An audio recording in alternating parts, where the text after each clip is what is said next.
Yang terakhir, kita akan membahas mengenai penelusuran standar teknik. Kita kembali lagi ke bagian ini, bahwa penelusuran literatur dilakukan di hampir semua milestone, di capstone design, di perancangan produk, engineering design. Nah, khusus untuk standar, terutama akan dibutuhkan di milestone 1 ketika Anda nanti akan melakukan need identification.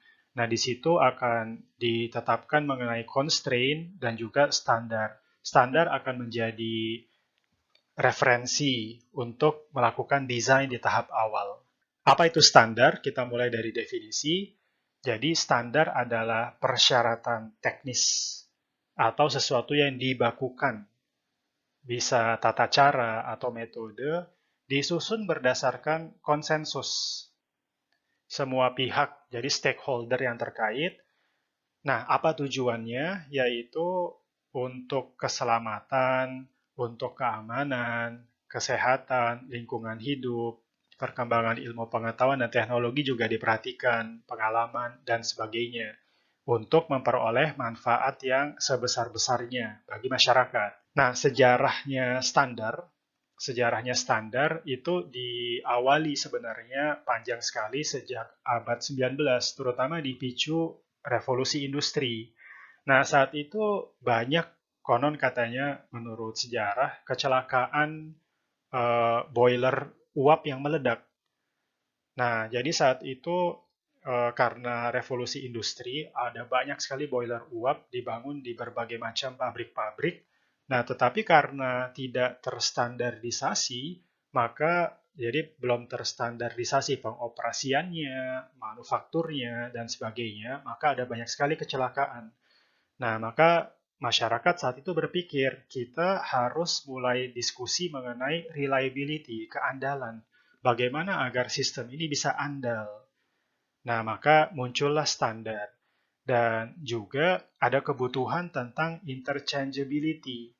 Terutama hal sederhana misalnya ketika seseorang saat itu membeli mur di satu tempat, tempat A, lalu membeli baut di tempat lain, tempat B, beda negara misalnya. Kok nggak cocok? Nah, maka saat itu timbullah keinginan agar harus ada standar yang bisa berlaku secara internasional. Nah, di Indonesia, undang-undang yang mengatur tentang standar adalah UU nomor 20 tahun 2014. Tentu kalau kita bicara standar, yang sering kita dengar adalah SNI. SNI, Standar Nasional Indonesia. Nah, ini adalah satu-satunya standar yang berlaku secara nasional di Indonesia. Siapa yang merumuskannya adalah panitia teknis, di bawahnya BSN, Badan Standarisasi Nasional. SNI yang paling sering kita dengar barangkali di kehidupan sehari-hari adalah SNI terkait dengan helm, helm motor. Nah, ini kita akan coba lihat dokumen SNI-nya agar bisa terbayang apa saja yang dikandung oleh dokumen SNI. Nah, ini adalah contoh dokumen SNI, SNI 1811 tahun 2007 terkait dengan helm pengendara kendaraan bermotor roda 2. Nah, kita coba lihat apa isinya. Ada beberapa hal, seperti misalnya ruang lingkup, acuan normatif, istilah dan definisi. Nanti yang cukup penting adalah bagian keempat, yaitu syarat mutu. Atau juga nanti kalau seandainya sampai ke pengujian, maka perlu dibaca cara uji, persyaratan lulus uji, dan sebagainya. Nah, ini kita coba lihat bahwa di dokumen SNI disajikan ruang lingkup helm itu apa sih definisinya, acuannya dari dokumen standar yang lain apa saja, definisi-definisi yang dipakai, serta ini mulai bagian nomor 4 menjadi penting, persyaratan umum, material, bahan helm, ketentuannya apa saja, spesifikasinya seperti apa, konstruksinya bagaimana, dimensinya seperti apa, dan ini nanti akan diberikan gambar-gambar. Nah, ini skemanya, bagannya seperti ini, dan seterusnya. Nanti di bagian bawah ada juga terkait dengan pengujian. Baik, kemudian yang juga sering kita dengar adalah ISO. ISO ini singkatan dari The International Organization for Standardization. Ini adalah badan standar dunia, pusatnya di Swiss. Nah, cakupan standar yang dirilis oleh ISO atau ISO sangat luas, mulai dari hal sehari-hari, misalnya yang sering kita temui, ukuran kartu ATM. Kenapa ukuran kartu ATM di Indonesia dengan di negara lain semua sama? Ternyata ada standarnya. Standar ukuran kertas, kemudian juga standar ukuran kardus untuk logistik dan sebagainya. Hingga standar yang sering juga kita dengar, populer, seperti misalnya ISO 9001, ISO ini 14001, dan sebagainya. Nah, bagaimana kita memanfaatkan standar teknik untuk engineering design atau capstone design? Perlu kita pahami bahwa tiga tipe standar yang paling umum untuk engineering design menyangkut spesifikasi. Contohnya ukuran, jenis material, ataupun performa. Nah, sebagai contoh tadi helm.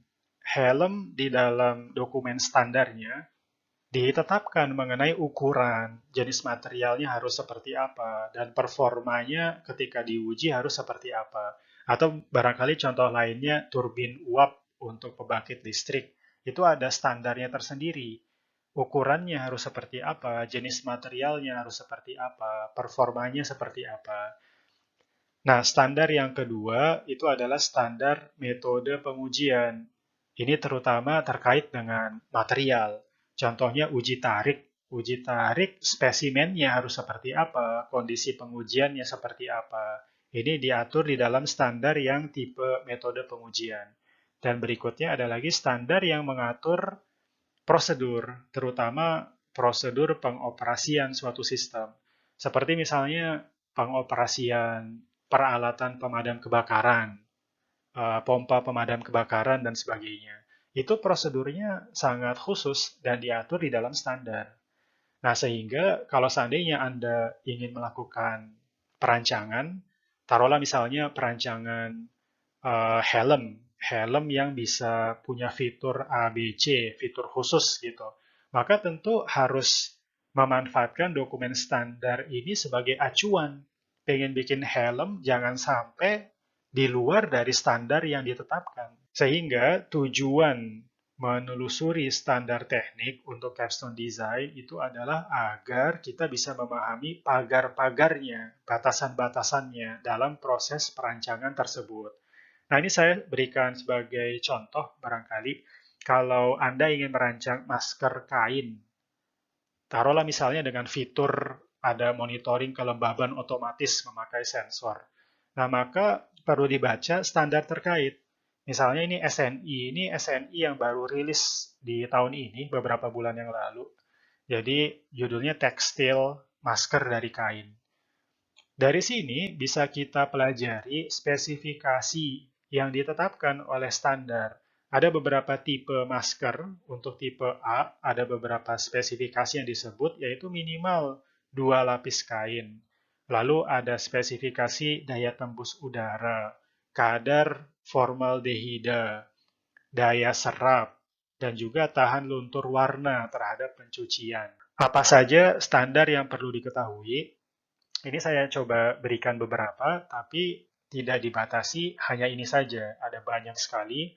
Nah, yang umum kita pakai sebagai referensi dalam perancangan teknik di mechanical design, yaitu ASME, di American Society of Mechanical Engineers. Ini disingkat ASME, dan beberapa contoh standar yang dirilis oleh mereka, misalnya bolts, screws, nuts, lock and plane washers, dimensions, tolerance, dan sebagainya. Pressure vessel juga diatur di ASME. Nah, lalu ada ASTM. ASTM ini dia di American Society for Testing. Maka kata kuncinya biasanya di testing dan juga materials. Berbagai macam standar test metode pengujian standar. Prosedurnya itu bisa kita cari di standar ASTM. Nah, berikutnya yang juga sering terpakai adalah ergonomic standards. Ini bisa dicek di website ini, terutama misalnya standar terkait dimensi human body.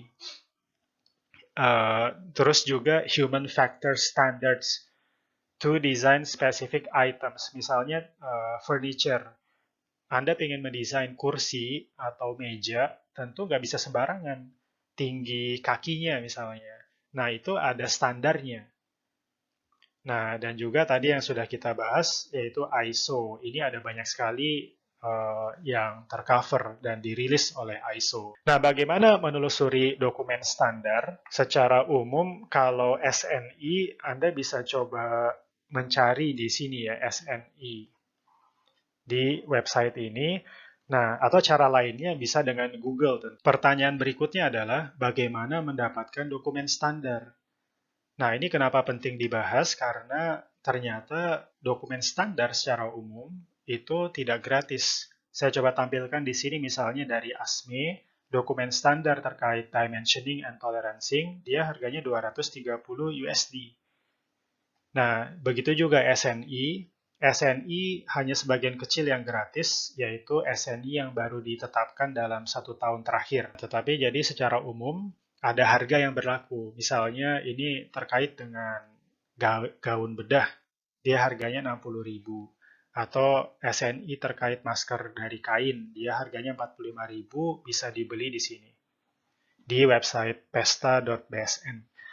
Nah, maka ada dua cara yang bisa kita lakukan, yaitu melakukan pembelian kalau seandainya ada anggarannya, atau cara yang kedua, kita bisa mencari rangkumannya di publikasi turunan, seperti misalnya buku, artikel ilmiah, dan lain-lain yang membahas mengenai topik tersebut. Silahkan, ini adalah post-test penelusuran standar teknik bisa dikerjakan melalui URL berikut.